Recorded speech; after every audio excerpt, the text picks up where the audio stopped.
Hey guys, so I'm going to do a little bird drawing demonstration because next week in class we are going to be switching to the new medium.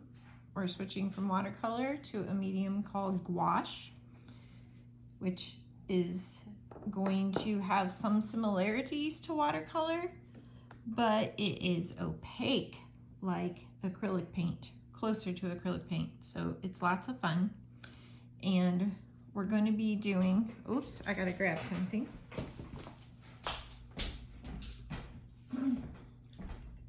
We are going to be doing a bird for our first subject matter, and we're going to be using the gouache on black multimedia paper. So this is my example that I did up, and yeah, gouache is so much fun because it works a lot like watercolor as far as the consistency of it, and you can use it with a little bit of a damp brush and get a look similar to watercolor, and it will move and blend really nice. But when it dries, it's more opaque, a lot more opaque than watercolor, which is how we can paint with it on a black surface and it still shows up. It can be used with less water and it can be very, very vibrant like acrylic paint. So it's lots of fun, but I thought it'd be a good idea to do a little bird drawing demonstration just to not have to do too much of that in class next week.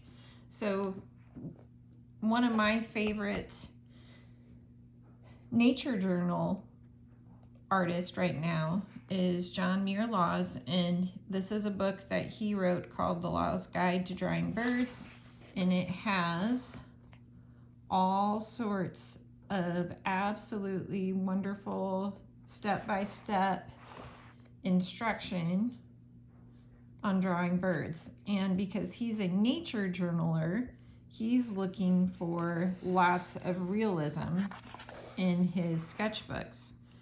So this is showing this one particular type of bird and showing its head in all these different positions, because every time they move their little head, the perspective changes and you have to alter your drawing. But we're not going to do anything quite that involved for this project. So what I'm going to be doing is a step-by-step that would work for pretty much any kind of songbird. So birds, think of your robins, cardinals, finches, house finches, warblers, all these birds that we can see pretty easily in Indiana. Tufted titmice, chickadees. So I'm kind of listing off some options there because the basic drawing I'm going to do could be, with just a little bit of alteration, work for any of those types of birds. So the one that I'm specifically thinking about myself is doing a yellow warbler this time.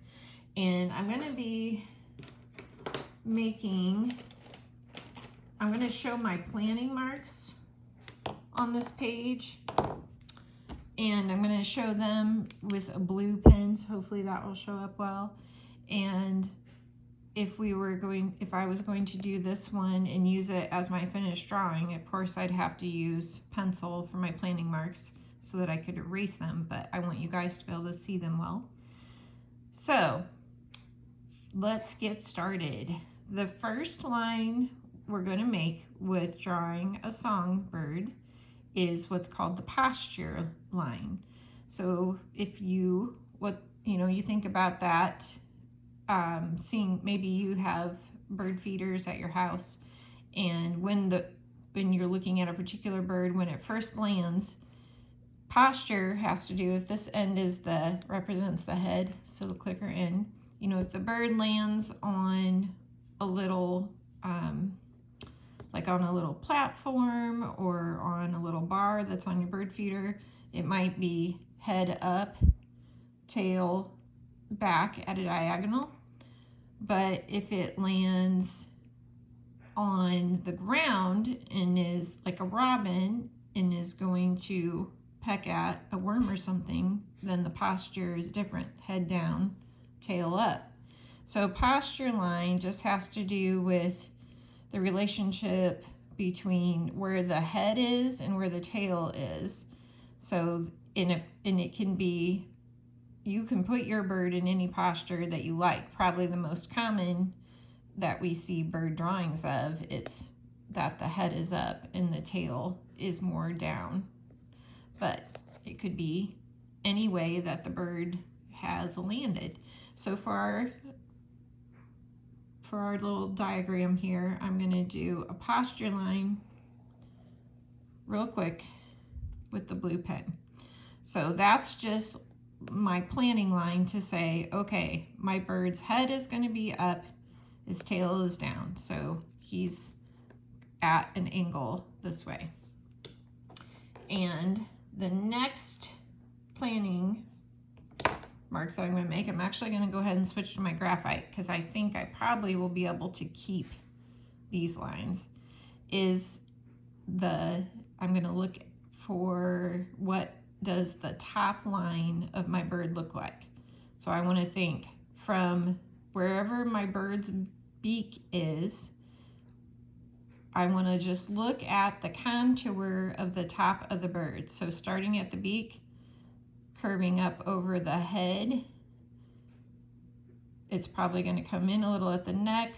How far does the back like arch out, or is it more straight down?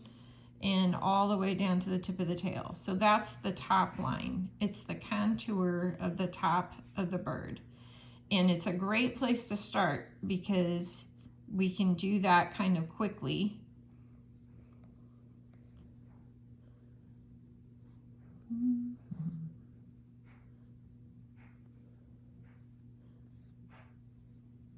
Warblers don't have a very long body.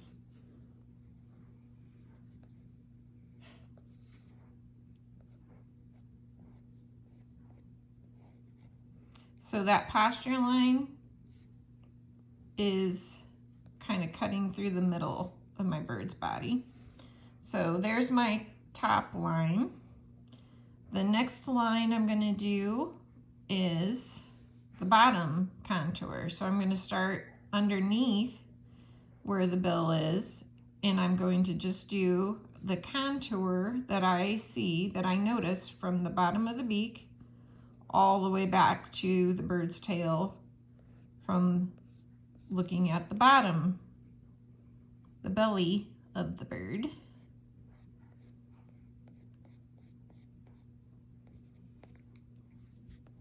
Okay.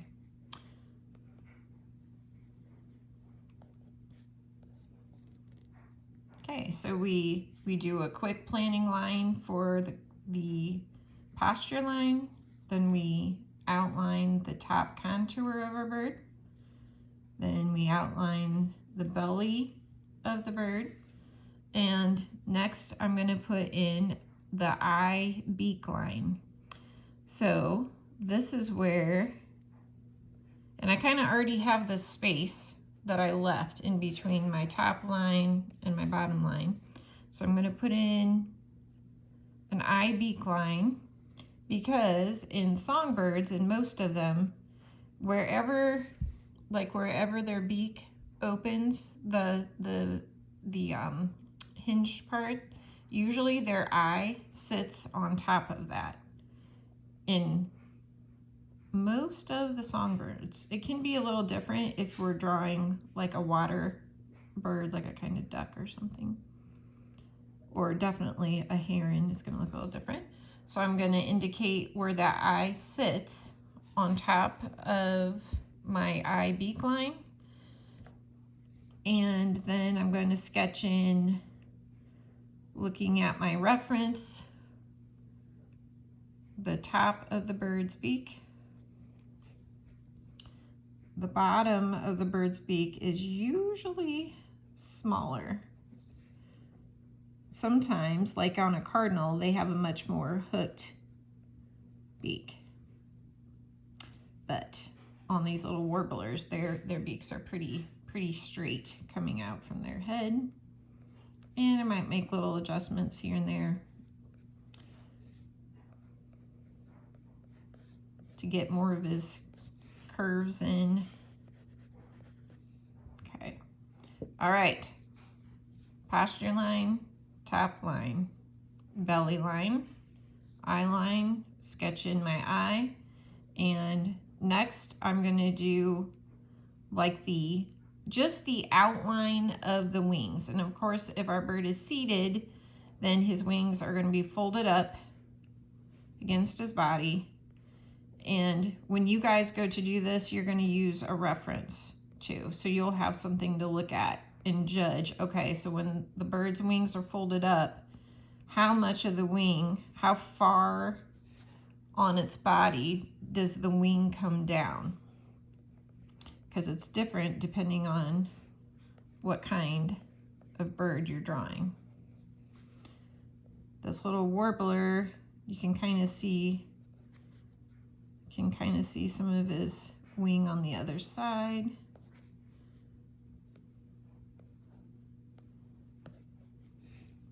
And I'm also at this time going to indicate some of the individual feathers on his tail. Okay.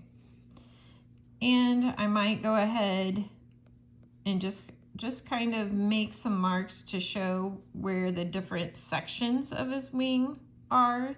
Birds usually have shorter feathers up close to their shoulder, and then they gradually lengthen as you work your way down the wing, all the way down to its really long feathers, which are its flight feathers. And like I said, you're going to pick a reference to look at, so you're going to have something to look at when you go to do this drawing. Let's talk about feet real quick. So for my little warbler, I'm going to make its leg that's on the side of the body that's closest to me first. And birds' legs, their joints, the one that's up close to its body kind of bends backwards. And then it has what's really like its little forearm that gets skinnier and skinnier down to its feet and its toes. And usually, especially when they're perched, one of their toes is going to be going to the back and the other three are going to the front. So I'm just going to indicate them a little rough this time. And so its other leg, I only see just a little bit of it coming down, but I do see some of that back toe. Yeah, all right, I'm gonna put my bird on a branch so it makes more sense. Okay, so he's kind of got those other toes are wrapped around the branch going the other way. All right, I'm gonna darken up his eye. Okay, so that was kind of quick, but let's do another one. This time I'm just going to use this graphite. I'm going to do a cardinal, and I'm going to have it more sitting upright. So my posture line is less slanted because he's more upright. And then I'm going to come up here, and for his top line, in my initial quick sketch, I'm going to have to curve up over a male cardinal, over his crest and his back, since he's sitting upright, kind of comes down longer, and his tail is going to be shooting off that way. And then for the belly line, got to come in from his bill, and then we see his belly coming out this way and coming back to meet the tail. Eye beak line, indicate where its eye is going to sit in its head. And cardinals have a bit more hooked. Oop, that's too much. I don't think I can't erase this graphite stick that much, so.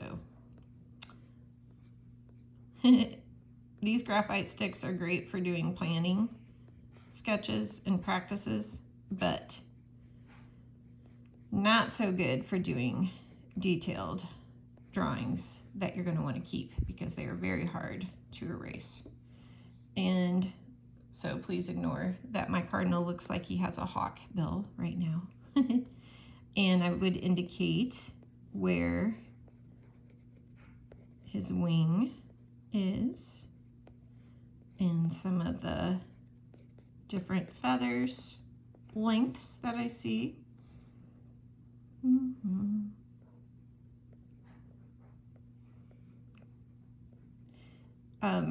Often, like if you're just doing a quick practice sketch, don't even bother adding thickness to the legs. Just do like stick legs and pay more attention to how the bend is and how the length looks of the bird, the leg length looks. Okay, so I'm using the same steps on all these different types of birds. I did the same thing with this guy. So posture line, top line, belly line, eye beak line, indicate the eye, indicate the leg position, and at least the outline of the wings. And then you can add as many details as you want. Now we're going to be painting these, so most of your detail work is going to happen when you start painting. And because we're going to be working on black paper, I'll flip this around a little, see if it even shows up in the video. Yeah, you can do some pencil marks on here for your drawing, but they're going to be, they're going to be really light and they're going to be easy to cover up. And this paper also erases pretty nicely. So your homework is to find yourself 1 or 2 pictures of a bird that you think you might want to do for your project. And I would like you to do just the really quick, really basic sketches like we did here in your sketchbook. So just simple practice. This is allowing you to get comfortable with the shape of your bird so that when we go to draw it on our multimedia paper, you already have a head start with feeling comfortable with the body shape of your bird. So hope you guys have a great week.